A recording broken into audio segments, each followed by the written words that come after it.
Bem-vindos ao Doxa e Episteme. Hoje temos mais um episódio do bloco Filosofando em Casa, com o tema A Morte, André Comte Sponville. Contra todas as outras coisas, é possível obter segurança, mas por causa da morte, todos nós, os homens, habitamos uma cidade sem muros. Epicuro. A morte constitui para o pensamento um objeto necessário e impossível. Necessário, já que toda a nossa vida traz a sua marca, como uma sombra projetada do nada. Se não morrêssemos, com certeza cada instante teria um sabor diferente, uma luz diferente, como ponto de fuga para nós de tudo. O que é ela? Não sabemos. Não podemos saber. Esse mistério derradeiro torna a nossa vida misteriosa, como um caminho que não saberíamos onde leva. Ou antes, sabemos muitíssimo bem, a morte, mas sem saber, porém, o que há por trás da palavra, por trás da coisa, nem mesmo se há alguma coisa. Esse mistério que a humanidade talvez comece, é verossímil que nenhum animal nunca se interrogou a esse respeito, e não é certamente sem recurso. A pergunta, o que é a morte? Os filósofos não param de responder. Toda uma parte da metafísica se joga aí, mas suas respostas, para simplificar ao extremo, se dividem em dois campos. Uns que dizem que a morte não é nada, um nada estritamente. Outros que afirmam que é outra vida, ou a mesma vida continuada, purificada, libertada. São duas maneiras de negá-la, como nada, já que o nada não é nada,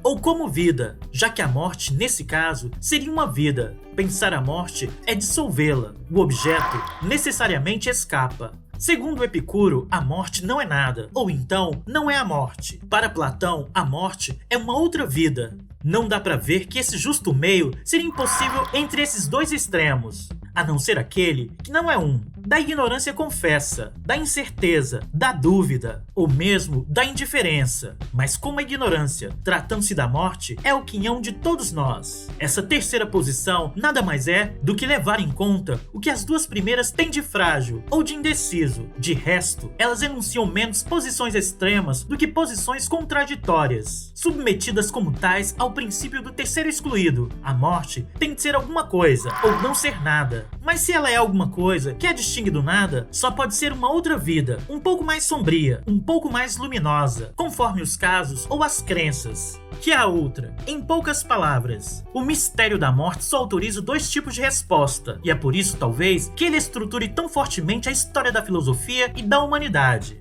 Aos que levam a morte a sério, como nada definitivo. É nesse campo que notadamente encontramos a quase totalidade dos ateus e dos filósofos materialistas. E aos que, ao contrário, não veem nela mais do que uma passagem, que uma transição entre duas vidas, ou mesmo o começo da vida verdadeira, como anuncia a maior parte das religiões, e com elas as filosofias espiritualistas ou idealistas. O mistério, claro, mesmo assim subsiste. Pensar a morte, dizia eu, é dissolvê-la, mas isso nunca dissipou ninguém de morrer, nem esclareceu ninguém de antemão sobre o que morrer significa. Para que então perguntarão, refletir sobre uma questão para nós insolúvel. A questão é que toda a nossa vida depende dela. Como percebeu Pascal, é todo o nosso pensamento. Não vive da mesma maneira, não pensa da mesma maneira quem acredita ou não que há algo depois da morte. Aliás, quem quisesse se interessar unicamente por problemas capazes de ser verdadeiramente resolvidos e, portanto, suprimidos como problemas, deveria renunciar à filosofia. Mas como poderia, sem amputar de si ou de uma parte do pensamento?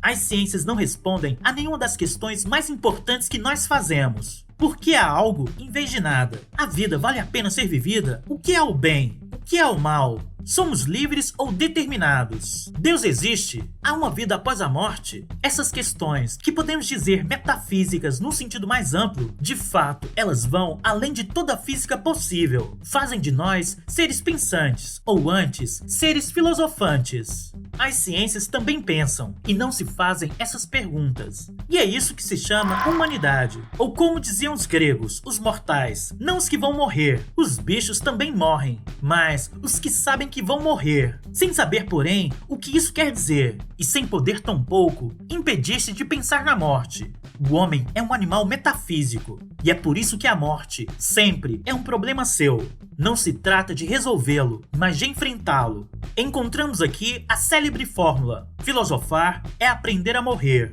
Sobre essa forma, em francês, é o título de um dos ensaios de Montaigne, o 20º do livro 1. Mas Montaigne toma a ideia expressamente emprestada de Cícero, o qual, nas Tuslocanas, apresenta como uma citação de Platão. Digamos que é uma ideia de Platão, traduzida em latim por Cícero, depois em francês por Montaigne. Mas não é isso que importa. O que importa é que essa frase pode ser tomada em dois sentidos diferentes. Como Montaigne já notara, entre os quais, bem ou mal, toda a vida e toda uma parte da filosofia se decide. Há o sentido de Platão, a morte, isto é, em seu caso, a separação entre a alma e o corpo. Seria o fim da vida, para o qual a filosofia abriria uma espécie de atalho. Um suicídio, ao contrário, uma vida mais viva, mais pura, mais livre. Os verdadeiros filósofos já morreram, escreve Platão. E é por isso que a morte não os atemoriza. Quem poderia roubá-la deles? E depois, ao sentido de Montaigne, a morte não seria o fim, mas o ponto final da vida, seu termo, sua finitude, e não sua finalidade essencial. É preciso preparar-se para ela, aceitá-la, já que não podemos fugir dela, sem, no entanto, deixá-la estragar nossa vida ou nossos prazeres. Nos primeiros ensaios, Montaigne quer pensar sobre ela, para se acostumar a ela, para se preparar para ela, para se fortalecer contra ela. Como ele dizia, já está tão habituado, parece, que esse pensamento se torna menos necessário, menos constante, menos premente. A aceitação basta, e se torna com o tempo cada vez mais leve e amena. É menos uma contradição do que uma evolução, que assinala o êxito, ou, em todo caso, o progresso de Montaigne. E a angústia é apenas um momento, e a coragem é apenas um momento. Mais vale a despreocupação, que não é diversão ou esquecimento, mas aceitação serena. É o que Montaigne resume numa frase, uma das mais bonitas que ele escreveu. Quero que hajam e que prolonguem os ofícios da vida, tanto quanto possível, e que a morte me encontre plantando meus repolhos, mas despreocupado com ela, e mais ainda com meu imperfeito jardim. Filosofar é aprender a morrer, é se preparar para a morte. Mas é a vida que vale, e somente ela. Os verdadeiros filósofos aprenderam a amá-la como ela é, porque se apavorariam com o fato de ela ser mortal.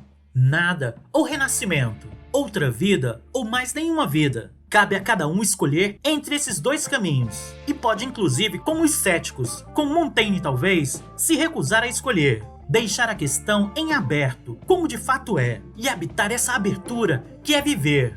Mas mesmo assim, ainda é uma maneira de pensar na morte, e temos de pensar nela mesmo. Pois como não pensaríamos no que é, para todo pensamento, para toda vida, o horizonte último? A coisa que o homem livre menos pensa é na morte, escreve porém Spinoza, e sua sabedoria não é uma meditação sobre a morte, mas sobre a vida.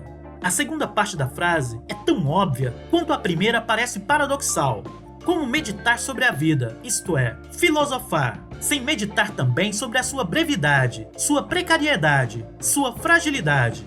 É que somente o sábio é livre para Spinoza. Pense mais no ser do que no não ser, mais na vida do que na morte, mais na sua força do que na sua fraqueza. Admitamos. Como pensar a vida em sua verdade, sem pensá-la também? Toda determinação é uma negação, em sua finitude ou em sua mortalidade. Para todo ser finito, explica, existe outro mais forte, que pode destruí-lo. Isso equivale a reconhecer que todo ser vivo é mortal, e que ninguém pode viver ou preservar o seu ser sem resistir também essa morte, que o assalta ou ameaça de todos os lados. O universo é mais forte que nós. A natureza é mais forte que nós, e é por isso que morremos. Viver é combater, resistir, sobreviver, e ninguém pode fazê-lo indefinidamente. No final, é preciso morrer, e esse é o único fim que nos é prometido. Pensar sempre nele seria pensá-lo demais, mas não pensar nunca seria renunciar a pensar. De resto,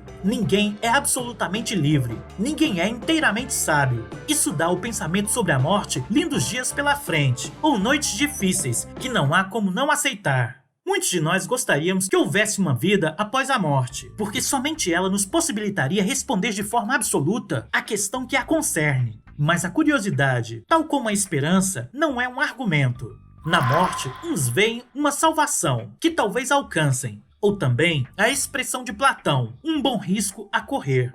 Outros que não esperam nada, salvo o nada, veem nela mais ou menos um descanso, o desaparecimento do cansaço.